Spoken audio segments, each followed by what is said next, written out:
का दिल्ली की मुख्यमंत्री रेखा गुप्ता ने शनिवार को अहिल्याबाई होलकर की 300वीं जयंती के मौके पर यमुना के वासुदेव घाट पर मां यमुना की आरती में भाग लिया। उन्होंने कहा कि 100 दिन पूर्व हमने यमुना की सफाई का संकल्प लिया था और आज हम उस दिशा में ठोस कदम उठा चुके हैं।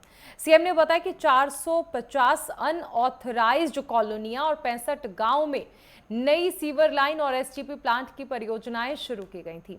आम आदमी पार्टी पर हमला करते हुए उन्होंने कहा कि हमारी नीति और नीयत दोनों साफ है और काम दिल्ली के हित में है। 100 दिन पहले भी हम इस माँ यमुना के तट पर आकर के आरती करते हुए उनके चरणों में हमने संकल्प लिया था।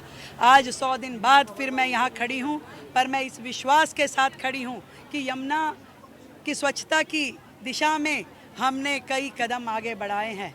वो कदम जो सही मायने में माइलस्टोन होने वाले हैं यमुना स्वच्छता की दिशा में। इससे पहले की सरकारों को केंद्र सरकार के द्वारा फंड भी दिया जाता था, सहयोग भी दिया जाता था, परंतु यमुना सफाई के लिए उनके द्वारा कुछ किया नहीं गया।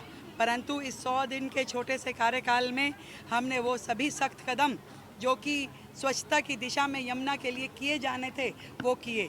सबसे पहले तो वो जो अनऑथराइज कॉलोनियाँ, वो जो गांव बिना सीवर लाइन के दिल्ली में जिनका सीवेज प्लांट बह रहा है और जो जा कर के यमुना जी में सीधा गिरता है, उनको टैप करने के लिए उन सभी नालों को, उन सभी सीवर लाइनों को दिल्ली में 450 अनऑथराइज कॉलोनी 65 गांवों में नई सीवर लाइन बिछाने का काम, वहाँ डिसेंट्रलाइज एसटीपी बनाने के काम 4000 करोड़ की लागत से जो शुरू होगा उसको मंजूरी दिल्ली सरकार द्वारा दी गई है।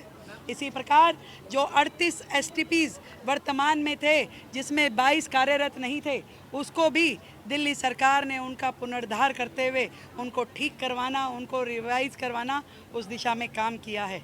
इतने बड़े बड़े नाले जो यमुना जी में गिरते थे उनमें से हमने इस 100 दिन में 20 लाख मीट्रिक टन सिल्ट निकलवा करके वो काम भी किया। ऐसे अनेकों काम यमुना जी के निहित हम कर रहे हैं। मैं विश्वास के साथ कह सकती हूँ जब वो समय आएगा यमुना जी पूरी तरीके से स्वच्छ रहेगी, उस दिन दिल्ली वासियों को इस बात का संतुष्टि होगी कि उन्होंने जो सरकार चुनी वो सही चुनी।